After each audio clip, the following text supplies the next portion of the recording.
Hey YouTube, Ed here with Jack of all trades and welcome to another video. So what we're going to talk about today is we're going to talk about the battery system I have for my Tuska Outdoors camper.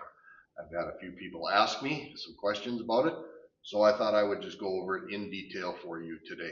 So let's get right into the video.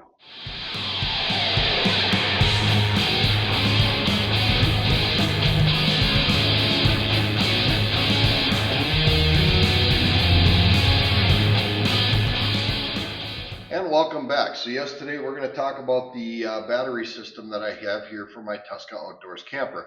Now, I've got a very minimal electrical system in this camper, in that I've only got a porch light, I've got a roof vent fan and light, I'm running one outlet, but I'm also running a 500 or 1000 watt electric heater.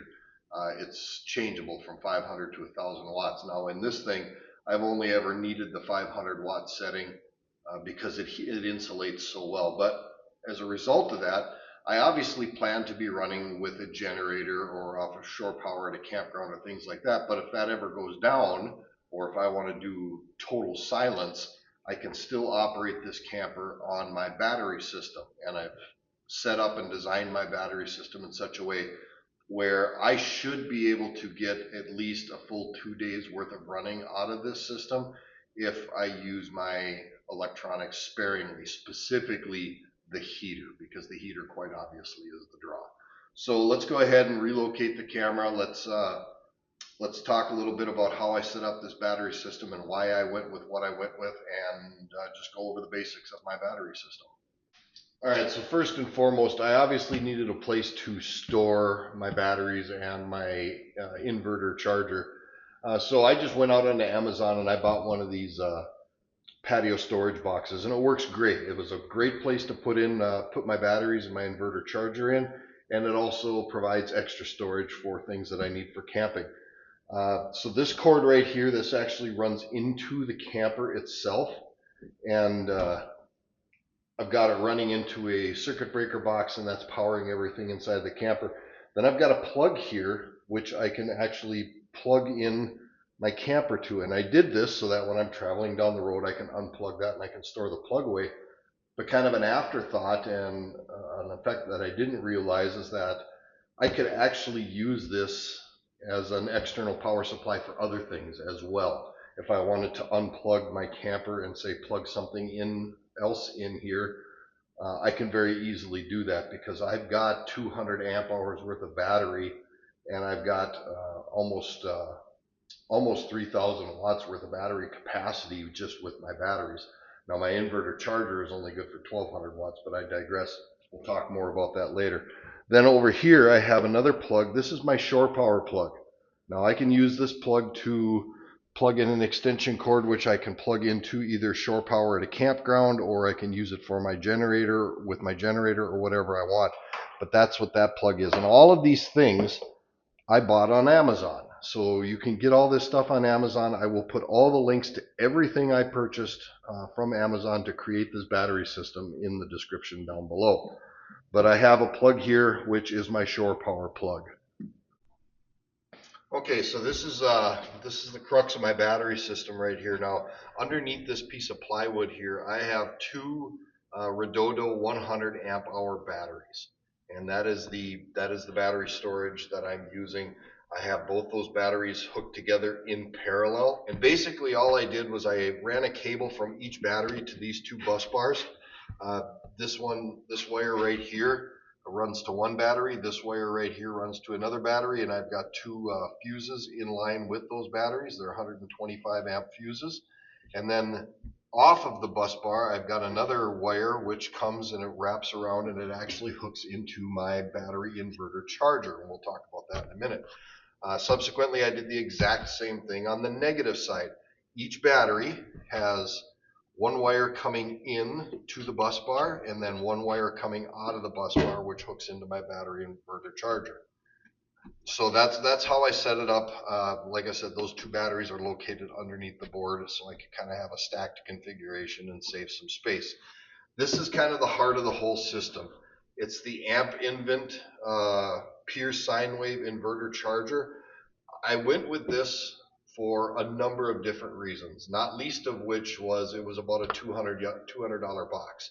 Very affordable, very economical, and it actually gets pretty good reviews. The other reason I went with this is because this unit has pass-through AC. And basically what that means is when I'm hooked up to shore power, it will pass that AC current through the unit and right into the camper, and it will basically be running off of shore power, but at the same time, it is also charging my batteries until my batteries are charged. And it's got a system in it, or it's got a brain inside of it that knows when my batteries are fully charged, and it will stop charging when those batteries reach 100% capacity.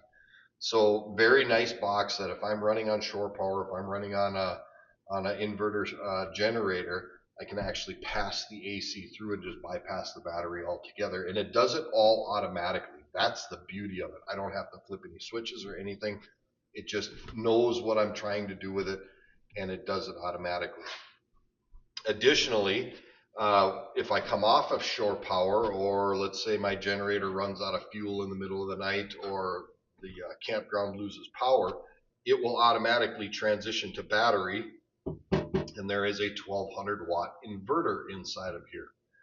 And so it will automatically kick over to battery power, and it will run inverters, the inverter, to give me AC. Now, I went with a 1200 watt because I did the math, and I figured I wasn't going to be running any more than 6, maybe 700 watts out of this camper at any given time. And the kind of general rule of thumb with most people that do boondocking or outdoor camping, off-grid camping, I should say, the kind of general rule of thumb is 60 to 70% of your total draw is what you should have for your inverter. So since I am running about 600 or 700 watts worth of power, that's actually closer to 50% of my 1200 amp inverter or 1200 watt inverter. So I'm not anywhere near taxing the full wattage capability of this unit.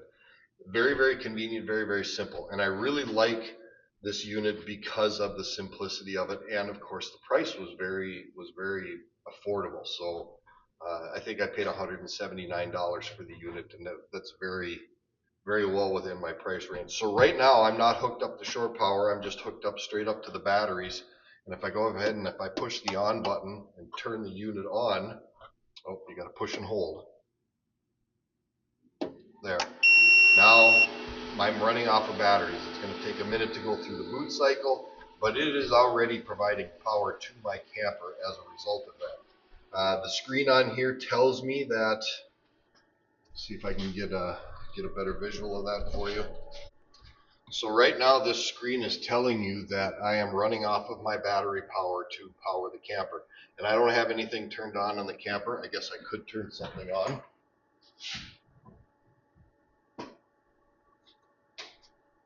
There, now I've got my porch light and my camper light turned on, and I'm very clearly running off of battery power at this point in time. And it'll run like this until the batteries go dead. Then, if I was to take and plug in shore power, and I've got my cord here and it's plugged into my house, I'll go ahead and I'll just plug it in, and it'll automatically switch over. You see here the AC light came on, and there was a little click.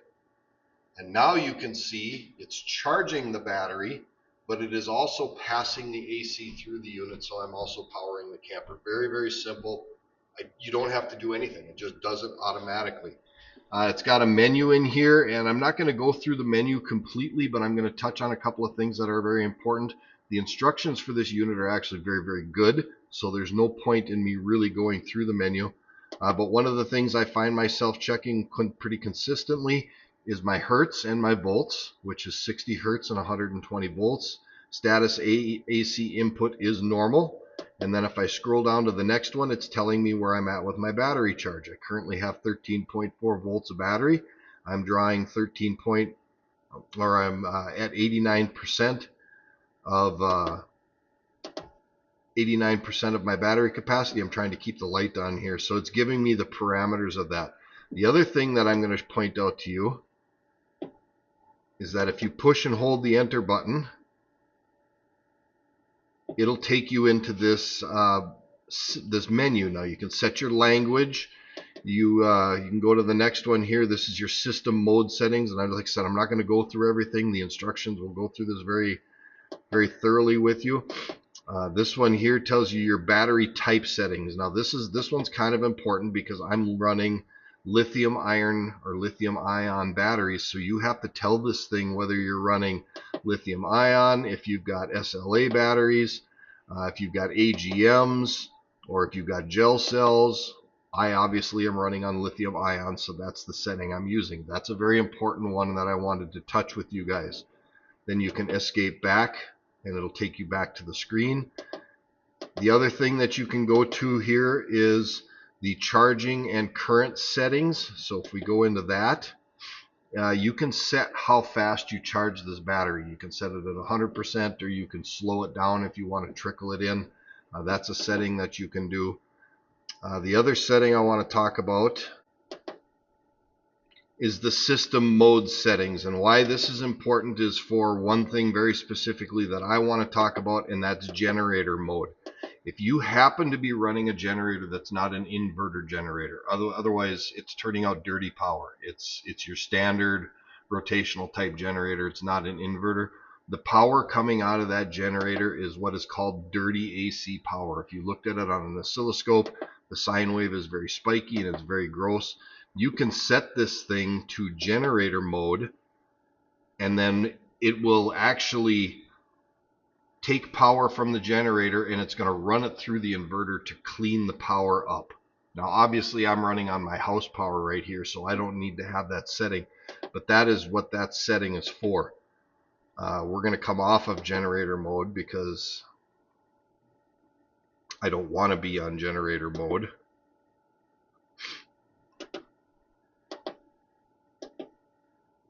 I want to be on grid power because that's what I'm on right now. And when I am running my inverter generator, I'm also going to be running off of grid power mode. So yes, I'm really liking this AC inverter charger a lot. I really like its simplicity. I really like how automatic everything is. You may wonder why I mounted it out here instead of mounting it inside of the camper. Two reasons. You can hear there's a cooling fan on here, and it actually moves quite a bit of air because there's a rather large transformer in here to get you that 1200 watts that you need and to run all the other functions on there. And so there's a cooling fan in here, and it actually makes a bit of noise. And as you ramp up the power draw out of this thing, you can actually hear the fan increase because it's trying to compensate for that extra heat that it's generating. So if I turn my heater on, there I just turned my heater on, you could hear the fan speed up. And that fan is actually louder than you might think. And for me, anyway, I don't like all that kind of noise when I'm sleeping. So I opted to mount this thing outside. Let's go ahead and turn that fan on, or that heater off.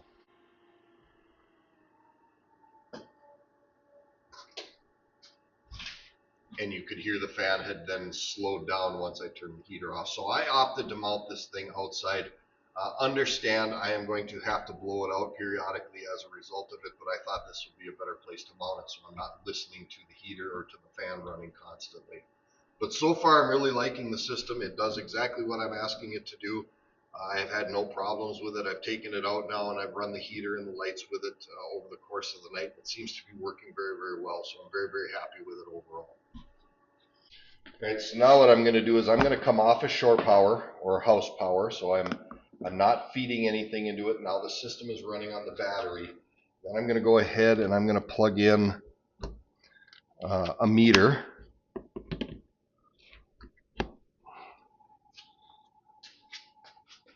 And hopefully you can see that on the camera. Yes, you can. There we go. So what I'm showing you right now is that on battery, I've got everything in the camper turned off. I've got no power, nothing running. And if I come into the camper, and if I turn on the inside lights, you can see now I'm drawing 4.8 watts off of the batteries, and I'm drawing 119 volts. So it's providing me with 119 volts of AC electric. Now if I turn on my porch light, My voltages didn't change, and now I'm drawing 7.4 watts. So that's my total watt draw when I am not running my heater. Now, just for the sake of discussion and to show you, I'm going to turn the heater on. Now this heater is set at a 500 watt setting. You heard the fan speed up, and I am now drawing 500 watts off of the batteries.